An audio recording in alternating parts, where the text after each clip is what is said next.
I definitely don't agree with all of Obama's policies. I'm willing to vote for him mostly on the first reason that I wanted to vote for him. Because he's black. This is the black guy. I am a racist. I hate all of them. I like people on an individual basis. The separation of cultures is cool to sell stuff. I was raised by a family. With intense beatings, loud talk, thug culture, etc. Surrounded by all the stuff I'm supposed to be surrounded by to be black. When I learned my first opera, my southern white friends considered that a white thing to do. They don't do such white things, but my skin color makes them point it out, and then it makes the point for them. That sort of thing. The preconceived notion that it would be safer to avoid me, because I might be dangerous. The astonishment expressed when I excel past my peers of other races. Things like that made me feel bad, and there's nothing I can do about it. Since these separations are already placed before me, and the fact that there's some people in our country who think that by birth I'm less of a human being than them, literally, if there was a president who was black, I would cry. I would fall to my knees and cry the moment it happened. I don't even think I'd be able to get up for a couple minutes, at least. If a man can go from a black senator to a half-black presidential candidate, because no one ever called him that before he ran for president, to president of the United States, then I will believe that those people who think less of me are going to go away.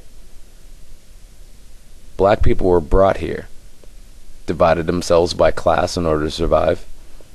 If every race is willing to purchase and pay for a lifestyle, then there is absolutely no incentive for a race or the people who pay that race to stop perpetuating the lifestyle, even if it's derogatory.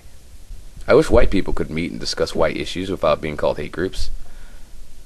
But radicalism breeds monitoring. I know. I'm black. All races try all of the things you have on your black list. They buy our culture in droves, thank goodness. That's the only reason I ended up with more than Rudy Huxtable on The Cosby Show as a peer when I was a kid. Black people started naming their kids after African words for things. No one really told everyone else that's what they were doing, but that's what they were doing. White people named their kids after inanimate objects in English, like Brooke or Willow. Rival Christmas? There's room for a billion Norse/pagan holidays. The woman who gave a carnation to her mother on that special day was pissed they made a holiday over it. Black people are pissed because instead of a conversation, this whole mess is a standoff. I don't know about these black people who want a standoff. The ones who want to sell things want it. The white ones who want to sell things want it. The standoff. After the 70s, we lost the hippies. The guys who made flyers and boycotted with us. Now, just like it's gay or white to sing opera, it's lame or weak to be a hippie. They still didn't grab control of anything much, and they aren't part of the movement toward equality of just blacks. If black people are the ones doing it themselves, I could see how that could be taken as black racism. You think we whine and we throw temper tantrums? We do. We have to.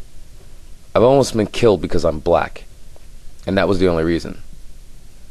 It would have been okay to do it because I'm black and not white, and I shouldn't be allowed to just be. That isn't fair. I don't deserve that. I would like my land and my mule, please. I met a white guy tonight who told me he was jumped and punched in the face for no reason other than being white. I did. I was busking on the street all day of Colby. I didn't die because I'm not weak.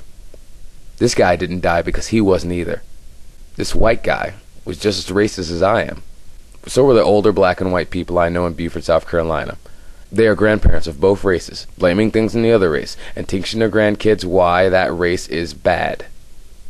I know they both perpetuate racism as thoroughly as they can. I've seen them do it. I know they're doing it right now. Thinking that one side is to blame and the other one isn't, since there are sides, I guess, is not just xenophobic schizophrenia. It's pretty supremacist. My name is James. I'm not named after anything but my father, James. Nothing on your list has anything to do with me or my race.